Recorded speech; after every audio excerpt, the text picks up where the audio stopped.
Alta tensione la scorsa notte nel carcere minorile di Treviso, detenuto appicca il fuoco in cella, solo la tempestività degli agenti salva la situazione, sezione evacuata, la rabbia del sindacato. Parla la zia della studentessa di Conegliano che nel 90 morì nell'assalto al treno della banda Maniero dopo le dichiarazioni dell'ex boss in questi giorni, l'amarezza dei familiari.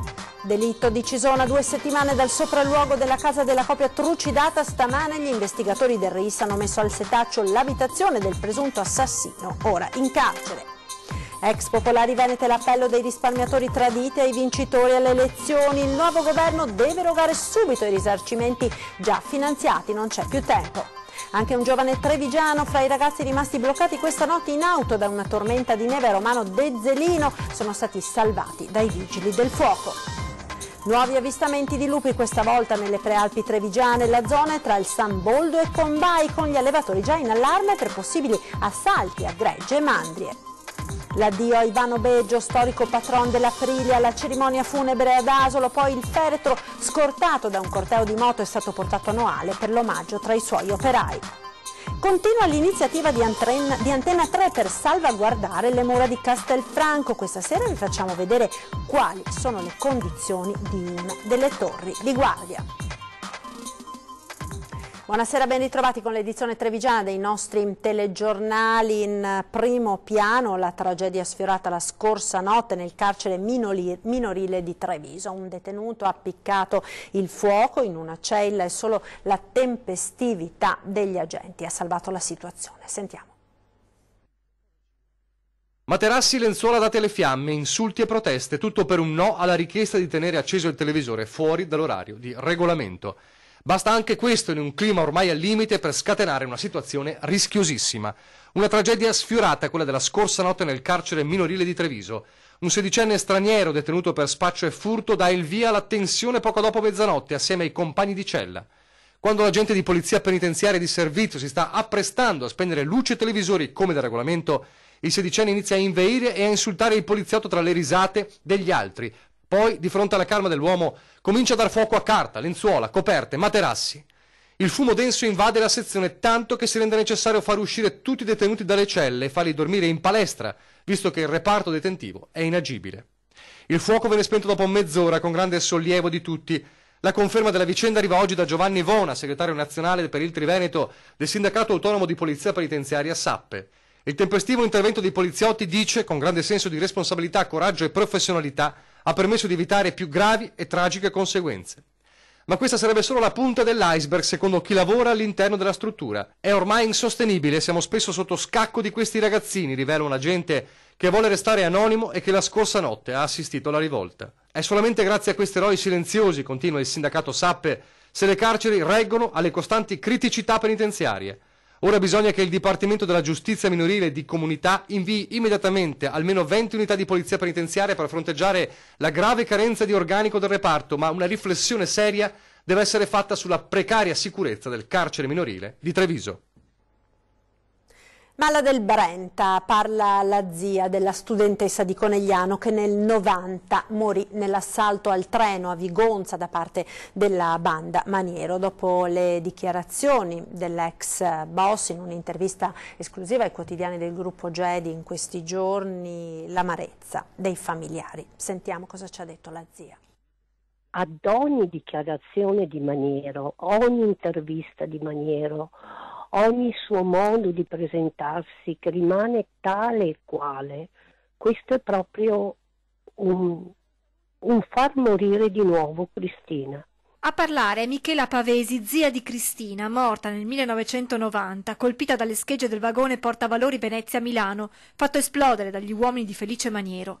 Cristina viaggiava su un altro convoglio proveniente da Padova, dove studiava, e diretto nella sua città, Conegliano. Ad ogni intervista l'ex boss della Malla del Brenta dice di essere pentito per la morte della giovane studentessa.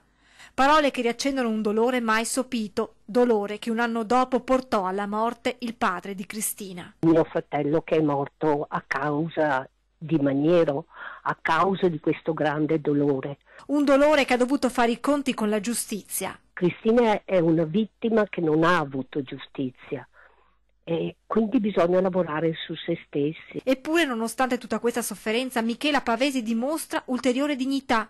Nessun rancore, dice, nei confronti di Maniero. Io non provo assolutamente niente nei confronti di Maniero, non provo rabbia, non provo odio, non ho rancore. Per me è stato importante staccarmi dal punto di vista emozionale e cercare altre vie. Se io fossi ingabbiata nell'odio, non riuscirei a vivere. E così Michela Pavesi ha trovato il suo modo per andare avanti. Ha iniziato a collaborare con Libera di Don Ciotti ed andare nelle scuole. E poi c'è il progetto al fianco degli educatori di strada nel quartiere Barra di Napoli, dove vivono ragazzi che, spiega, potrebbero diventare i nuovi manovali della camorra.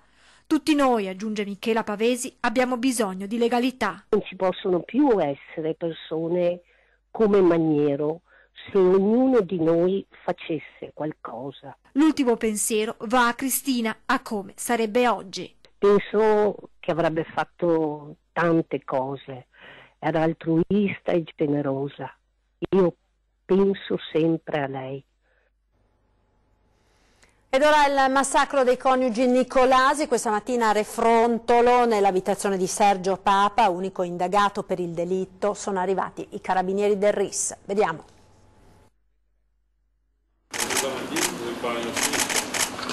Dopo 2 settimane sono tornati nella Marca i carabinieri del RIS. Ad inizio mese i rilievi a Cisoni in via Marzolle nell'abitazione di Loris e Anna Maria Nicolasi. Stamani i militari al lavoro nell'abitazione di Refrontolo di Sergio Papa, il 36enne indagato per il duplice delitto in carcere da sabato scorso. Gli uomini del reparto investigazioni scientifiche sono arrivati nelle prime ore di questa mattina e hanno lavorato tutto il giorno nella casa dove Papa viveva con i genitori. Parallelamente i rilievi del RIS proseguono le ricerche dell'arma del delitto. Si cerca intorno all'abitazione dei coniugi Nicolasi, massacrati forse con una roncola, forse con un coltello dalla lunga lama. L'assassino si è accanito con particolare violenza sull'uomo, poi ha colpito mortalmente anche la moglie.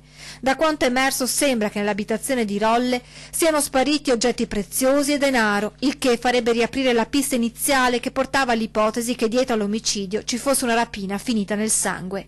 Le indagini si concentrano poi su una Panda rubata la sera prima del delitto e ritrovata qualche giorno dopo, bruciata.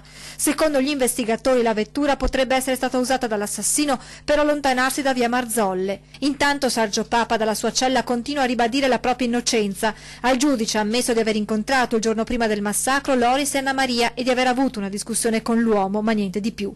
Papa ha detto di avere un alibi per quelle ore e dei testimoni pronti a confermarlo. Il suo legale potrebbe presentare a breve ricorso al Tribunale delle Libertà di Venezia per chiedere che il suo assistito venga rimesso in libertà. Nel frattempo a Cison, come a Refrontolo, si fatica a trovare quella pace andata perduta il 1 marzo. La cosa è molto grave, sicuramente, anche il modo in cui è stata fatta lascia un attimo così perplessi. Tutti noi comunque, perché non sai che cosa ti può succedere, anche perché non si capisce la motivazione del fatto, quindi dici, ma sarò sicura a casa mia? Ormai non si è più sicuri da nessuna parte. Ed ora l'appello dei risparmiatori rovinati dal crack delle banche venete alle forze politiche che hanno vinto le elezioni. Eroghino subito i risarcimenti previsti dal decreto del governo Gentiloni, altrimenti molte aziende chiuderanno per sempre i battenti. Sentiamo. Il fondo di ristoro per le vittime del crack delle popolari venete manca ancora dei decreti attuativi e l'attuale situazione di incertezza post-elettorale rischia di ritardare l'effettiva erogazione di questi risarcimenti.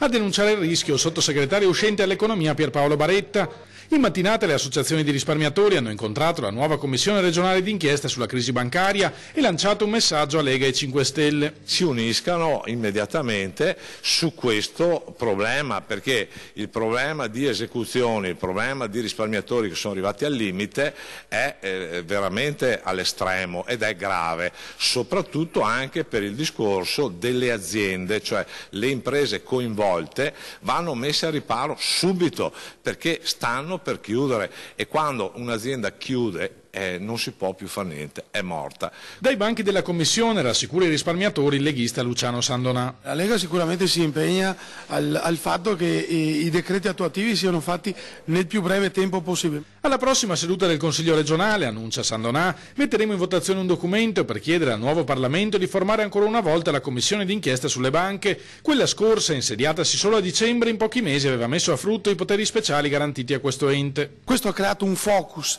a livello nazionale sui temi delle banche venete e ha portato anche a questo decreto con questo risarcimento, diciamo, di 100 milioni che però è ancora insufficiente. Chiediamo ancora di porre il focus sui risparmiatori che sono stati traditi e sulle aziende che sono in grandissima difficoltà.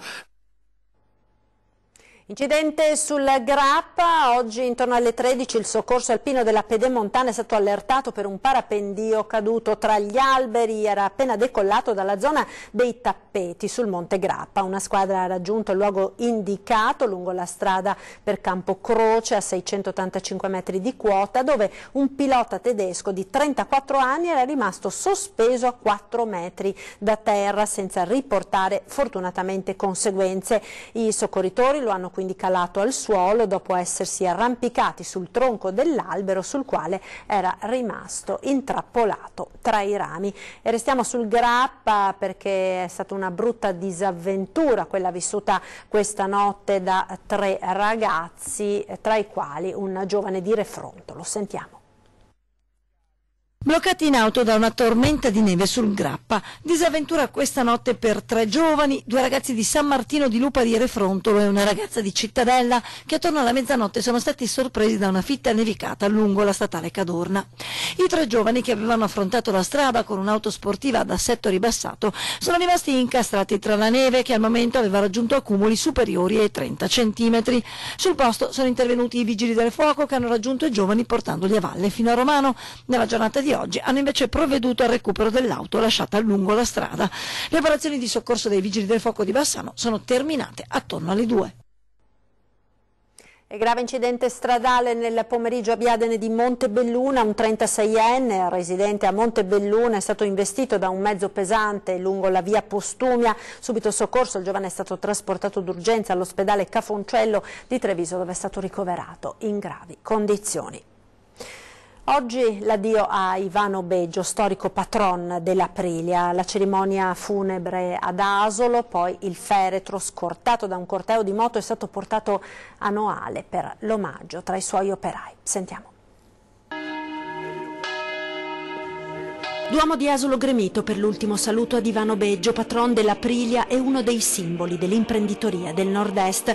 In molti hanno voluto rendere omaggio al condottiero, come amava essere chiamato, nel percorso dell'ultima tappa del suo viaggio, accompagnato anche questa volta dal rombo delle sue amate motociclette. Parenti, amici, imprenditori, sindaci presenti alla cerimonia. Tra i piloti a rendere omaggio al condottiero, Loris Reggiani, il primo che ha portato la vittoria a Aprilia, che poi ha dominato con Max Biaggi, Loris Capirossi e Valentino Rossi, tutti con nel cuore un ricordo di quell'uomo che dalla piccola ditta di bici del padre ha saputo sfidare i grandi produttori mondiali di moto fino ad arrivare alle vette più alte. Ciascuno ha qualche ricordo bello di Ivano, in famiglia, nel lavoro, nello sport e anche nell'impegno civile e sociale, perché la sua è stata una vita intensa, ricca di esperienze e di realizzazioni, di fatiche e di successi.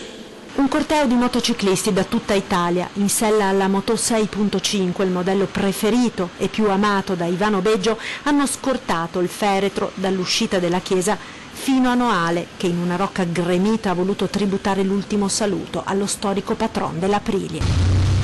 Nonostante Beggio si fosse ritirato dalla scena pubblica nel 2004, la notizia della sua scomparsa ha destato profondo cordoglio, testimoniato dalla grande partecipazione alla cerimonia, con tutti i dipendenti che, usciti dalla fabbrica, hanno voluto rendere omaggio a colui che fu capo e amico.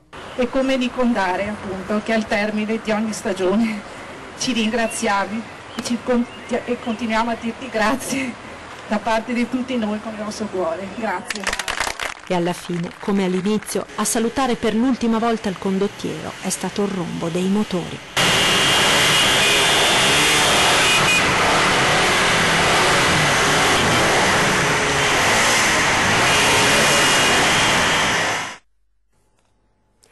Nuovi avvistamenti di lupi nella Marca, questa volta nelle prealpi trevigiane. La zona è tra il San Boldo e Combay, con gli allevatori già in allarme per possibili assalti a gregge e mandrie. Sentiamo.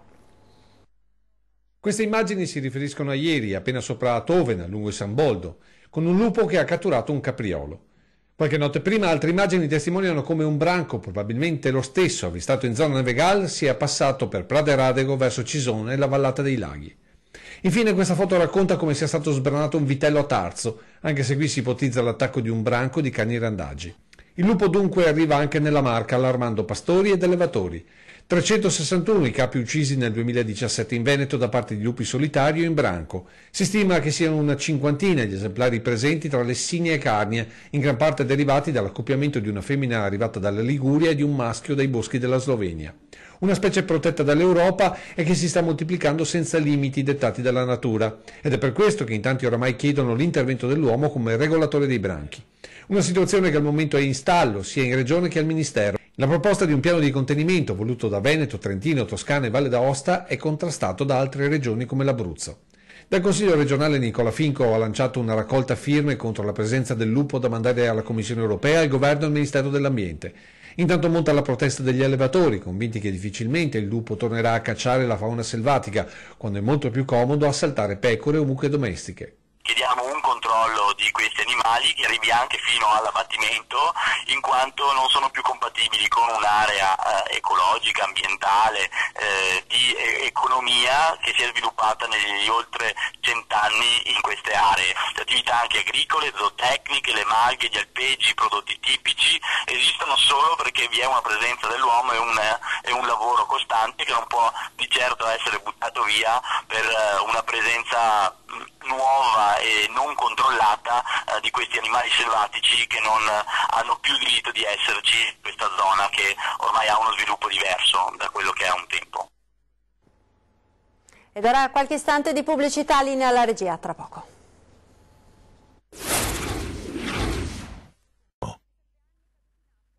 Eccoci in diretta con il TG di Treviso, andiamo in città, ennesimo incontro oggi in comune tra commercianti e residenti di Piazza Santa Maria dei Battuti e amministrazione comunale. Sentiamo.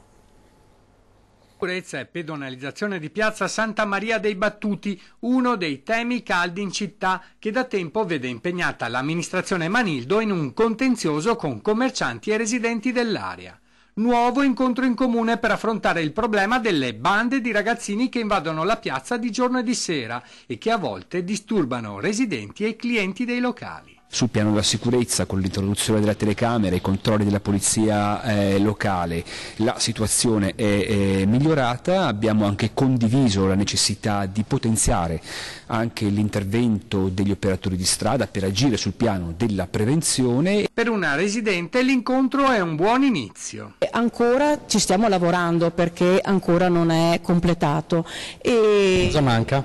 Diciamo che anche per i ragazzi la piazza ha necessità di trovare una collocazione, un dialogo. Per i ragazzi che frequentano il centro storico mancano gli spazi aggregativi. L'amministrazione vuole aprire un dialogo con loro. Per entrare in relazione con loro e informarli su quelle che possono essere le attività che possono fare in città. Per qualche commerciante però la strada è ancora in salita. Le iniziative del comune messe in atto per la pedonalizzazione non sono bastate. 10 mesi dalla inaugurazione della piazza, che avrebbe dovuto essere pedonalizzata fin dall'inizio, ancora vede un traffico notevole di automobili. Durante l'incontro si è parlato del decoro, compreso del distributore di alimentari e bibite aperto 24 ore su 24. Hanno ipotizzato la possibilità di far chiudere il negozio 24 ore per allontanarli.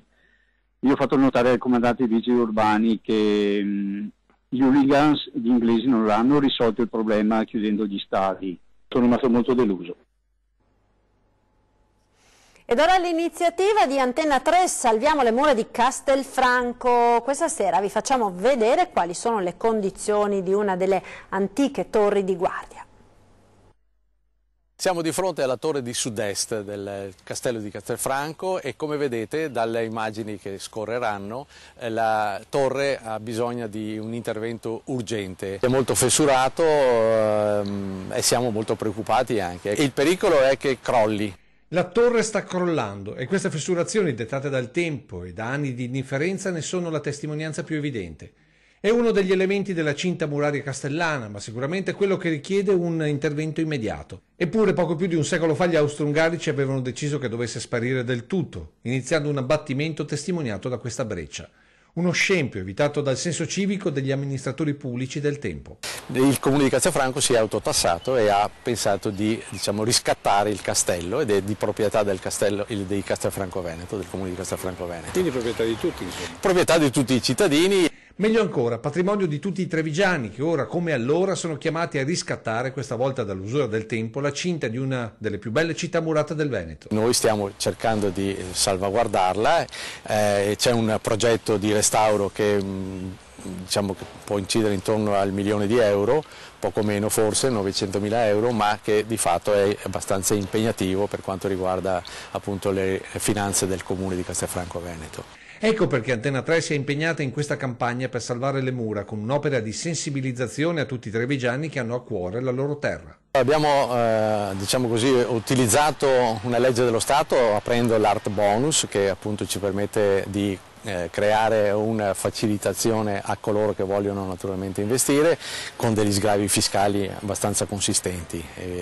Poi però è aperto anche al singolo cittadino con quote relativamente basse, perché si può partire anche dai 2 euro di fatto e versarli direttamente al conto della tesoreria del comune, e il comune ne farà garanzia di un intervento reale e concreto. I 2 euro derivano dalla catalogazione della cinta muraria. La cinta muraria è costituita da 3.750.000 pietre e sono state naturalmente inventariate proprio in occasione dell'acquisto del castello. Oggi, se noi riuscissimo a intervenire per la somma e per i 2 euro che per ogni pietra, evidentemente avremmo raggiunto il nostro obiettivo. Voi che idea avete una volta restaurato perché le torri rimangono comunque vive? Come ho potuto dire in altre occasioni, il restauro del castello di Castelfranco deve dare evidentemente una sinergia economica al nostro territorio, e allora è evidente che attirare turisti a Castelfranco per far visitare le torri intanto è evidentemente il primo intervento che vogliamo fare. Anche questa torre qua sarà sicuramente organizzata per poter far accedere i turisti e soprattutto vedere la nostra bella città e il nostro territorio dall'alto. Il tempo ora, perché quello che sta per arrivare sarà un weekend all'insegna del maltempo, poi ritornerà il freddo. Sentiamo.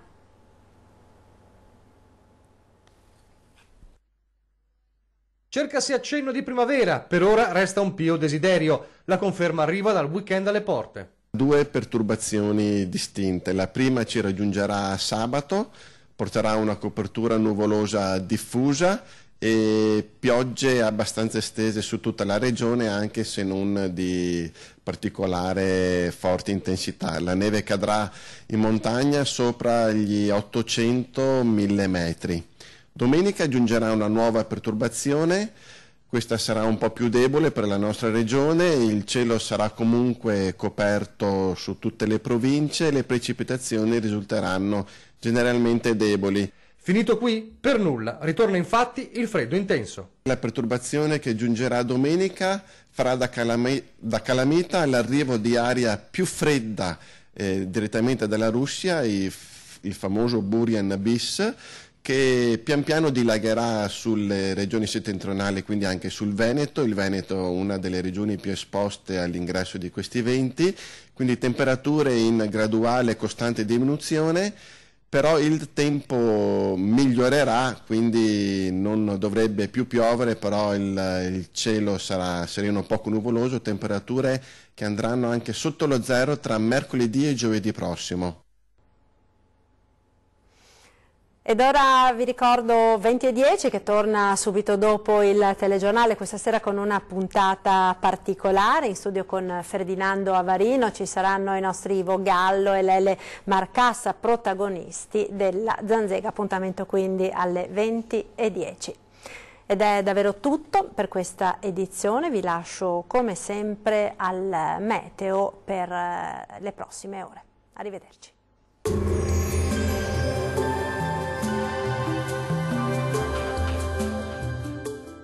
Tonus è il miglior negozio di calzature moda comoda. Qui troverete il più vasto assortimento di calzature Fratelli Tomasi. Eleganza e comodità, perché camminare è vivere.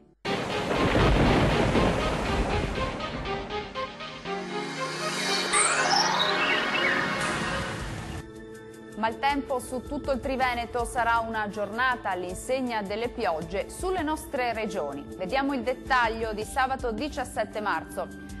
Sul Veneto condizioni di tempo spiccatamente instabile, piogge diffuse su tutti i settori della nostra regione, localmente anche di moderata intensità sin dal mattino e per tutto l'arco della giornata.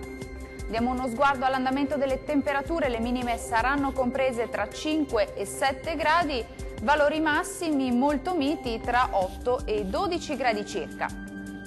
Poche novità sul Friuli Venezia Giulia, anche qui il tempo sarà perturbato con precipitazioni un po' ovunque ma in lieve attenuazione in nottata. Temperature minime tra 6 e 8 gradi, valori massimi invece oscillanti tra 9 e 11 gradi. Maltempo anche sul Trentino Alto Adige, la nostra grafica ci mostra che le piogge saranno diffuse su tutta la regione, anche moderate. Temperature minime tra 6 e 8 gradi, massime invece intorno ai 12 gradi circa. Dal meteo di Antenna 3 per ora è tutto. Arrivederci!